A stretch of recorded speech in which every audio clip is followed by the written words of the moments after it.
भगवान भोलेनाथ जी को जल चढ़ाने के लिए वो कठिन साधना करते हैं और इतनी बड़ी मात्रा में जल ले करके इतनी लंबी दूरी तय करते हैं। भगवान भोलेनाथ जी उनके सारे मनोरथ सिद्ध करें और कांवड़ यात्रा को लेकर के कोई असुविधा ना हो, इसके लिए प्रदेश के सभी 75 जिलों में जो भी ज़रूरी कदम है सुरक्षा के, व्यवस्था के, यातायात के, वह सब सरकार ने उठाए हैं और सभी स्थानों पे उपयुक्त व्यवस्थाएं की गई।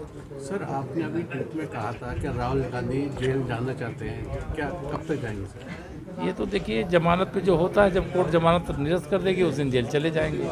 इसलिए उनको जेल की याद आ रही है, तो जेल की जो याद आ रही है वह जेल जाने वाले काम किए हुए हैं कि माननीय न्यायालय को निर्णय लेना है, ये न्यायिक प्रक्रिया का हिस्सा है। तो जमानत पर है, जिस दिन उनकी जमानत कोर्ट निरस्त करेगी, जिस दिन उनको सज़ा होगी उस दिन उनकी जेल की यात्रा शुरू होगी। लेकिन लगातार पराजय दर पराजय से कांग्रेस बौखलाई हुई है। पूरा नॉर्थ ईस्ट इस समय भारतीय जनता पार्टी और हमारे गठबंधन के पास है और जिस प्रकार से हमारे आसाम के लोकप्रिय मुख्यमंत्री हेमंत बिस्वा शर्मा जी के बारे में उन्होंने टिप्पणी की है, ये उनकी हताशा का परिचय है।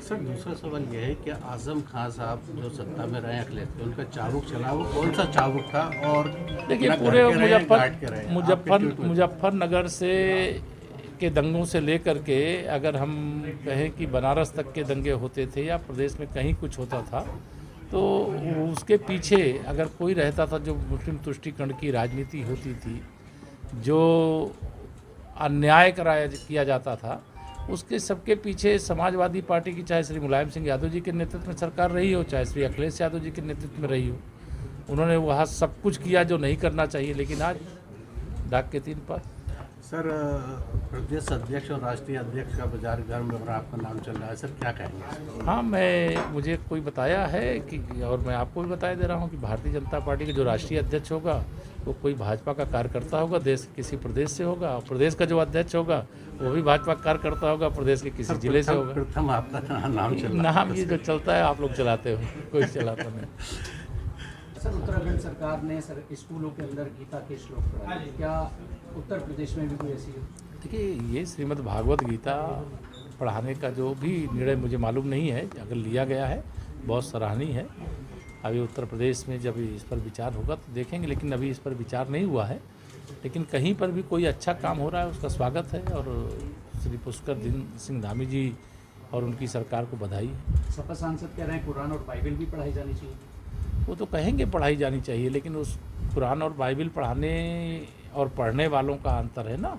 वहाँ जो पढ़ाया जा रहा है उसके पढ़ाने के पीछे का उद्देश्य अलग है और जो कुरान और बाइबल के पीछे का उद्देश्य अलग है, तो दोनों का उद्देश्य अलग अलग होता है। वह एक, अगर कुरान को कहें वो इस्लाम को मानने वालों का धर्म ग्रंथ है और जो बाइबल है वो ईसाइयों का धर्म ग्रंथ है, लेकिन श्रीमद् भगवत गीता संपूर्ण मानवता का धर्म ग्रंथ है।